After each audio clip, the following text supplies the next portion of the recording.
Shalom, damai di hati. Bapak Ibu Saudara-saudara, hari ini kita kembali berjumpa di program Gerakan Membaca Alkitab di hari yang ke-356.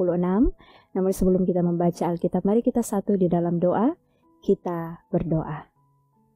Ya Tuhan Allah kami menyadari bahwa dalam kehidupan yang Tuhan beri dan percayakan kepada kami ini, kami butuh firman-Mu untuk menunjukkan jalan-jalan kehidupan yang Tuhan perkenankan untuk kami ada di sana dan untuk kami melaluinya. Maka di saat ini kami begitu bersyukur kalau Tuhan mau memperdengarkan lagi firman-Mu dalam Alkitab yang akan kami baca saat ini. Maka kami bermohon Tuhan, kuat kuasa Roh Kudus-Mu akan memampukan kami agar supaya kami dapat memahami, mengerti dengan benar, dan mampu melakukan firman ini dalam kehidupan kami setiap hari. Berfirmanlah Engkau Tuhan karena kami siap untuk mendengarkannya. Amin.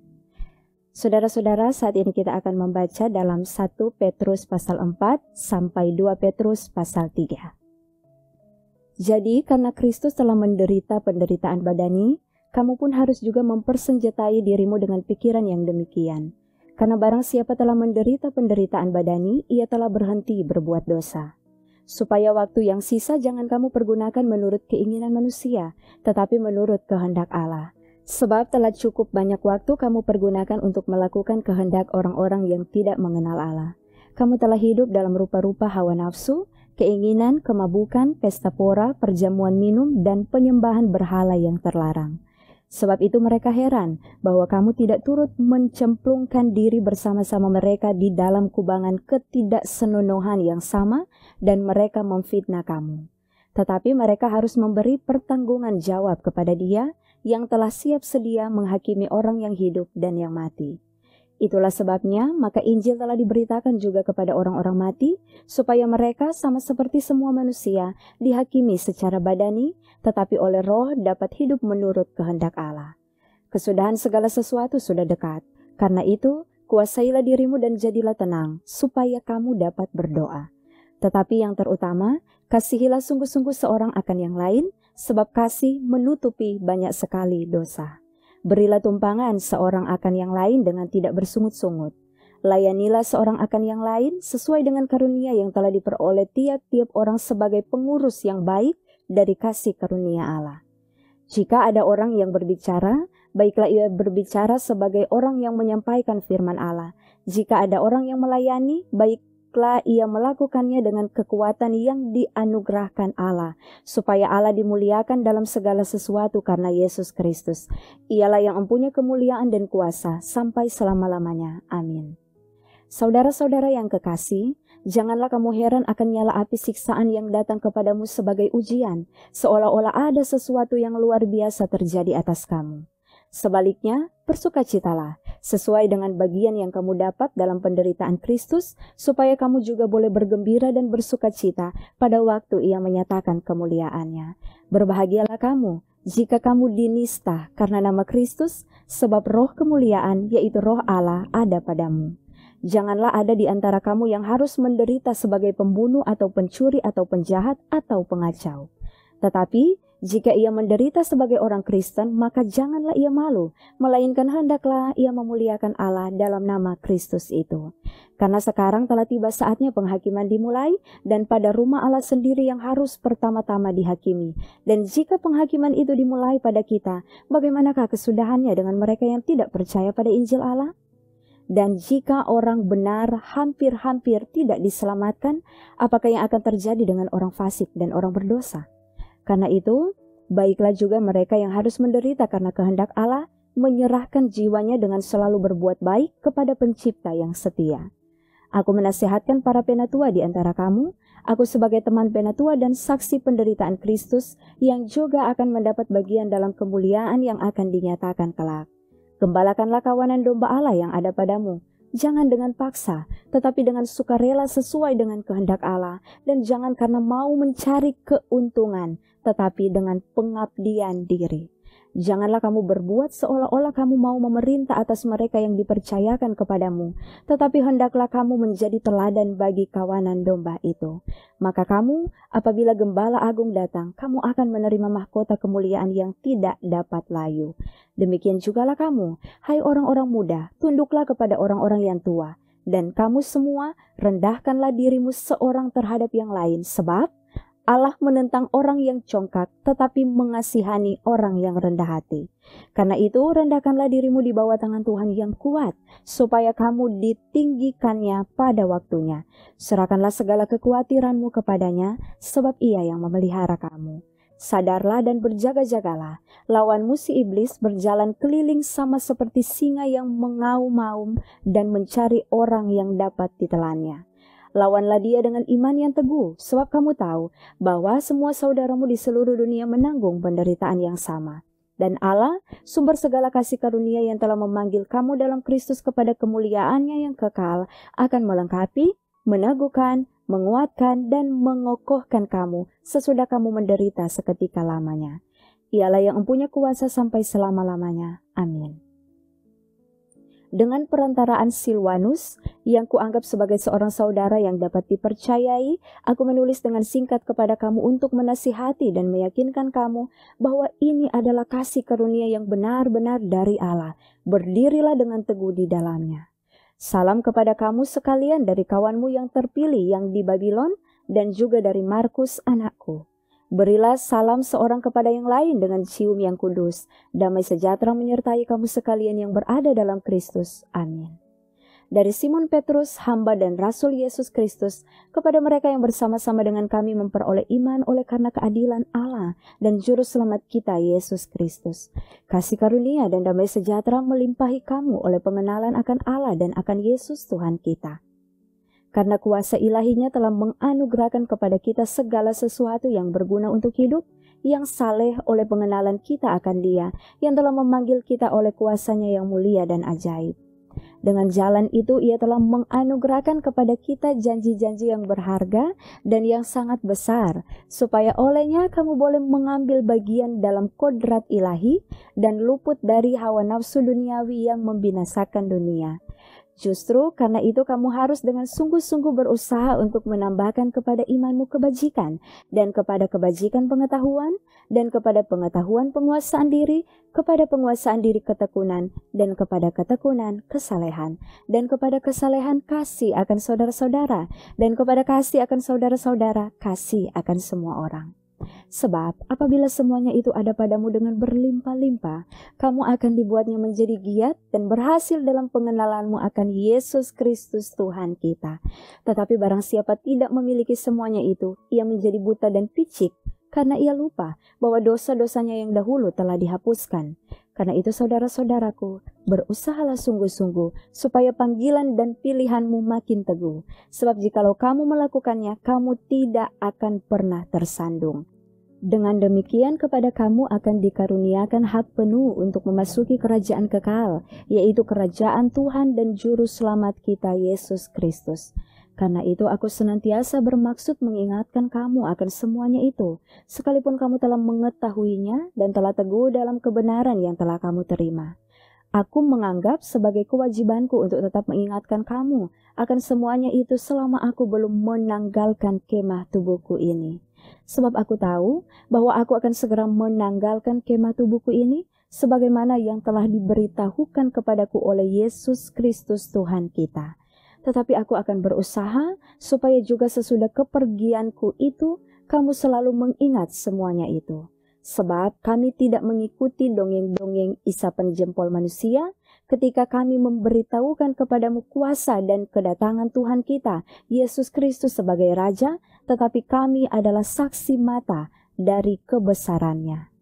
Kami menyaksikan bagaimana Ia menerima kehormatan dan kemuliaan dari Allah Bapa, ketika datang kepadanya suara dari Yang Maha Mulia yang mengatakan, "Inilah anak yang kukasihi, kepadanyalah aku berkenan." Suara itu kami dengar datang dari sorga, ketika kami bersama-sama dengan Dia di atas gunung yang kudus. Dengan demikian kami makin diteguhkan oleh firman yang telah disampaikan oleh para nabi. Alangkah baiknya kalau kamu memperhatikannya sama seperti memperhatikan pelita yang bercahaya di tempat yang gelap, sampai fajar menyingsing dan bintang timur terbit bersinar di dalam hatimu.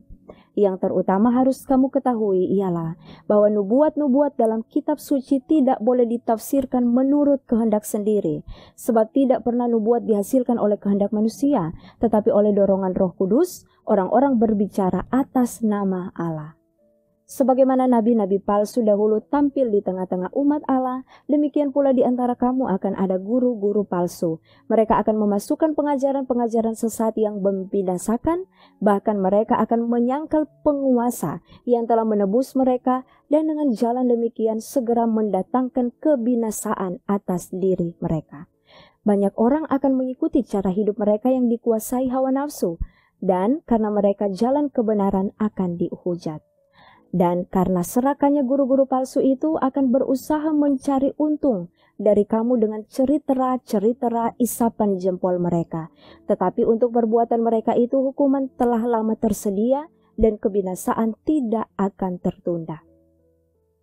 Sebab jikalau Allah tidak menyayangkan malaikat-malaikat yang berbuat dosa tetapi melemparkan mereka ke dalam neraka dan dengan demikian menyerahkannya ke dalam gua-gua yang gelap untuk menyimpan mereka sampai hari penghakiman, dan jikalau Allah tidak menyayangkan dunia purba tetapi hanya menyelamatkan Nuh, pemberita kebenaran itu, dengan 7 orang lain ketika ia mendatangkan air bah atas dunia orang-orang yang fasik, dan jikalau Allah membinasakan kota Sodom dan Gomora dengan api, dan dengan demikian memusnahkannya dan menjadikannya suatu peringatan untuk mereka yang hidup fasik di masa-masa kemudian, tetapi ia menyelamatkan Lot, orang yang benar, yang terus-menerus menderita oleh cara hidup orang-orang yang tak mengenal hukum dan yang hanya mengikuti hawa nafsu mereka saja, sebab orang benar ini tinggal di tengah-tengah mereka dan setiap hari melihat dan mendengar perbuatan-perbuatan mereka yang jahat itu, sehingga jiwanya yang benar itu tersiksa. Maka nyata bahwa Tuhan tahu menyelamatkan orang-orang saleh dari pencobaan dan tahu menyimpan orang-orang jahat untuk disiksa pada hari penghakiman. Terutama mereka yang menuruti hawa nafsunya karena ingin mencemarkan diri dan yang menghina pemerintahan Allah. Mereka begitu berani dan angkuh sehingga tidak segan-segan menghujat kemuliaan, padahal malaikat-malaikat sendiri yang sekalipun lebih kuat dan lebih berkuasa daripada mereka tidak memakai kata-kata hujat kalau malaikat-malaikat menuntut hukuman atas mereka di hadapan Allah. Tetapi mereka itu sama dengan hewan yang tidak berakal, sama dengan binatang yang hanya dilahirkan untuk ditangkap dan dimusnahkan. Mereka menghujat apa yang tidak mereka ketahui, sehingga oleh perbuatan mereka yang jahat mereka sendiri akan binasa seperti binatang liar, dan akan mengalami nasib yang buruk sebagai upah kejahatan mereka. Berfoya-foya pada siang hari, mereka anggap kenikmatan. Mereka adalah kotoran dan noda yang mabuk dalam hawa nafsu mereka kalau mereka duduk makan minum bersama-sama dengan kamu. Mata mereka penuh nafsu zina dan mereka tidak pernah jemu berbuat dosa. Mereka memikat orang-orang yang lemah. Hati mereka telah terlatih dalam keserakahan. Mereka adalah orang-orang yang terkutuk. Oleh karena mereka telah meninggalkan jalan yang benar, maka tersesatlah mereka, lalu mengikuti jalan Bileam, anak Beor, yang suka menerima upah untuk perbuatan-perbuatan yang jahat. Tetapi Bileam beroleh peringatan keras untuk kejahatannya, sebab keledai beban yang bisu berbicara dengan suara manusia dan mencegah kebebalan nabi itu. Guru-guru palsu itu adalah seperti mata air yang kering, seperti kabut yang dihalaukan taufan. Bagi mereka telah tersedia tempat dalam kegelapan yang paling dahsyat. Sebab mereka mengucapkan kata-kata yang congkak dan hampa dan mempergunakan hawa nafsu cabul untuk memikat orang-orang yang baru saja melepaskan diri dari mereka yang hidup dalam kesesatan. Mereka menjanjikan kemerdekaan kepada orang lain, padahal mereka sendiri adalah hamba-hamba kebinasaan, karena siapa yang dikalahkan orang, ia adalah hamba orang itu. Sebab jika mereka oleh pengenalan mereka akan Tuhan dan Juru Selamat kita Yesus Kristus telah melepaskan diri dari kecemaran-kecemaran dunia, tetapi terlibat lagi di dalamnya, maka akhirnya keadaan mereka lebih buruk daripada yang semula. Karena itu, bagi mereka adalah lebih baik jika mereka tidak pernah mengenal jalan kebenaran daripada mengenalnya, tetapi kemudian berbalik dari perintah kudus yang disampaikan kepada mereka. Bagi mereka cocok apa yang dikatakan peribahasa yang benar ini. Anjing kembali lagi ke muntahannya, dan babi yang mandi kembali lagi ke kubangannya. Saudara-saudara yang kekasih, ini sudah surat yang kedua yang kutulis kepadamu. Di dalam kedua surat itu aku berusaha menghidupkan pengertian yang murni oleh peringatan-peringatan, supaya kamu mengingat akan perkataan yang dahulu telah diucapkan oleh nabi-nabi kudus, dan mengingat akan perintah Tuhan dan juru selamat yang telah disampaikan oleh rasul-rasulmu kepadamu.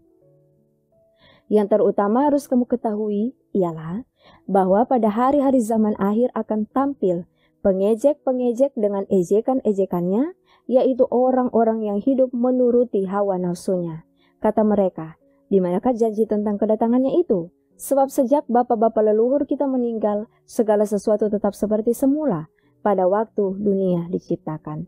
Mereka sengaja tidak mau tahu bahwa oleh firman Allah, langit telah ada sejak dahulu, dan juga bumi yang berasal dari air dan oleh air. Dan bahwa oleh air itu, bumi yang dahulu telah binasa, dimusnahkan oleh air bah. Tetapi oleh firman itu juga langit dan bumi yang sekarang terpelihara dari api dan disimpan untuk hari penghakiman dan kebinasaan orang-orang fasik. Akan tetapi saudara-saudaraku yang kekasih, yang satu ini tidak boleh kamu lupakan, yaitu bahwa di hadapan Tuhan, satu hari sama seperti 1000 tahun dan 1000 tahun sama seperti satu hari. Tuhan tidak lalai menepati janjinya. Sekalipun ada orang yang menganggapnya sebagai kelalaian, tetapi ia sabar terhadap kamu, karena ia menghendaki supaya jangan ada yang binasa, melainkan supaya semua orang berbalik dan bertobat. Tetapi hari Tuhan akan tiba seperti pencuri. Pada hari itu langit akan lenyap dengan gemuruh yang dahsyat, dan unsur-unsur dunia akan hangus dalam nyala api, dan bumi dan segala yang ada di atasnya akan hilang lenyap. Jadi, jika segala sesuatu ini akan hancur secara demikian, betapa suci dan salehnya kamu harus hidup. Yaitu kamu yang menantikan dan mempercepat kedatangan hari Allah. Pada hari itu langit akan binasa dalam api dan unsur-unsur dunia akan hancur karena nyalanya. Tetapi sesuai dengan janjinya, kita menantikan langit yang baru dan bumi yang baru, di mana terdapat kebenaran. Sebab itu saudara-saudaraku yang kekasih, sambil menantikan semuanya ini, kamu harus berusaha supaya kamu kedapatan tak bercacat dan tak bernoda di hadapannya dalam pendamaian dengan Dia. Anggaplah kesabaran Tuhan kita sebagai kesempatan bagimu untuk beroleh selamat, seperti juga Paulus, saudara kita yang kekasih, telah menulis kepadamu menurut hikmat yang dikaruniakan kepadanya. Hal itu dibuatnya dalam semua suratnya, apabila ia berbicara tentang perkara-perkara ini. Dalam surat-suratnya itu ada hal-hal yang sukar difahami, sehingga orang-orang yang tidak memahaminya dan yang tidak teguh imannya memutarbalikannya menjadi kebinasaan mereka sendiri, sama seperti yang juga mereka buat dengan tulisan-tulisan yang lain. Tetapi kamu, saudara-saudaraku yang kekasih, kamu telah mengetahui hal ini sebelumnya. Karena itu waspadalah, supaya kamu jangan terseret ke dalam kesesatan orang-orang yang tak mengenal hukum, dan jangan kehilangan peganganmu yang teguh. Tetapi bertumbuhlah dalam kasih karunia dan dalam pengenalan akan Tuhan dan Juru Selamat kita Yesus Kristus. Baginya kemuliaan sekarang dan sampai selama-lamanya. Demikianlah firman Tuhan. Mari kita satu di dalam doa, kita berdoa. Bersyukur kami kepadamu Tuhan, karena hari ini kami telah mendengarkan apa mau Tuhan untuk kami lakukan lewat firman Tuhan dalam Alkitab yang sudah kami baca. Maka kami bermohon Tuhan, Tuhan tuntun hidup kami, Tuhan tolong hidup kami dan Tuhan berkati kami agar supaya kami mampu melakukan hal-hal yang Tuhan mau untuk kami lakukan. Inilah yang menjadi doa dan permohonan kami dalam nama Tuhan Yesus. Amin. Saudara-saudara, demikianlah kita telah mengikuti program Gerakan Membaca Alkitab ini. Tuhan Yesus memberkati kita. Shalom, damai di hati.